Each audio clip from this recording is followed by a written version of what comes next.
Assalamualaikum warahmatullahi wabarakatuh. Perkenalkan, nama saya Siti Barakatus Salsabila, NIM 2008 10 80 15 dari kelas PAUD 6A. Di sini saya ingin menjelaskan dari isi buku yang berjudul The Art of Islamic Parenting, Seni Mendidik Anak Sesuai Prinsip Nabi, karya dari Bunda Niralila. Di dalam buku ini menjelaskan bahwa jika ibu merupakan madrasah pertama bagi anak, maka ayah merupakan kepala sekolah dari madrasah tersebut yang mempunyai visi misi dari madrasah tersebut. Terus jika kita menginginkan seorang anak yang soleh atau soleha, maka sebaiknya kita sebagai calon orang tua harus menjadi soleh dan soleha terlebih dahulu. Anak kecil itu diibaratkan sebagai kertas putih yang bersih dan kosong. Jika digambarkan oleh seorang pelukis, maka hasil dari kertas itu akan indah dan sangat cantik.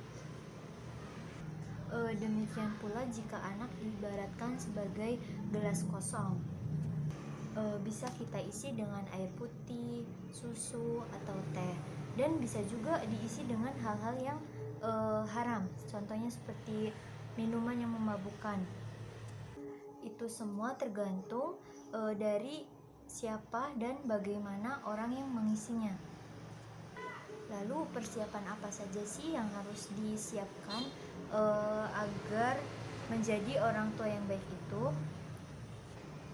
Allah berfirman dalam Quran Surat At-Tahrim ayat 6, yaitu wahai orang-orang yang beriman, peliharalah dirimu dan keluargamu dari api neraka yang bahan bakarnya adalah manusia dan batu. Quran Surat siapa yang harus kita siapkan untuk menjadi orang tua yang baik itu?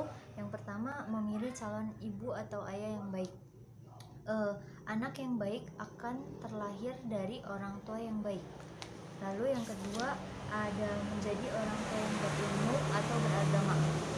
Jadi jika kita menginginkan seorang anak yang baik, kita sebagai orang tua harus berilmu bagaimana mengajarkan kepada anak hal-hal yang baik dan mana yang hal-hal yang buruk. Lalu yang ketiga ada memperhatikan kualitas air susu ibu. Rasulullah SAW melarang ibu untuk menyusukan bayi mereka kepada perempuan yang lemah akalnya, sebab air susu dapat mewariskan sifat-sifat ibu kepada sang bayi. Di dalam buku ini juga menjelaskan betapa pentingnya menyisihkan waktu kita untuk berkumpul bersama keluarga, seperti kisah Rasulullah SAW dengan cucunya yaitu Hasan dan Husain, yang bercerita Nabi juga pernah mencandai Hasan dan Husain. Beliau bergurau dan duduk bersama mereka berdua. Beliau pernah menggendong mereka berdua di punggung beliau. Beliau juga pernah menjulurkan lidahnya ke Husain dan Hasan apabila Husain melihat dan ia pun tertawa. Betapa pentingnya bermain bersama keluarga. Selain untuk mengetahui perkembangan anak, berkumpul keluarga juga bisa meningkatkan keharmonisan dalam keluarga. Lalu di dalam buku ini juga ada beberapa tips terkait penggunaan gadget untuk anak, yaitu yang pertama, menyampaikan kepada anak bahwa gadget adalah milik ayah dan ibunya. Anak meminjam kepada mereka. Jadi diberitahukan kepada anak bahwa handphone ini atau gadget ini hanya dipinjamkan untuk beberapa menit saja, dan ini hanya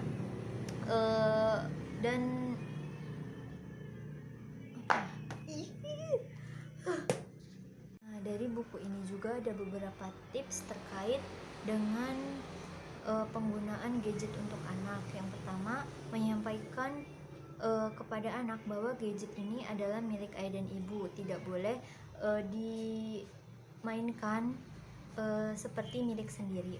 Yang kedua, anak dipinjami sesuai kebutuhan.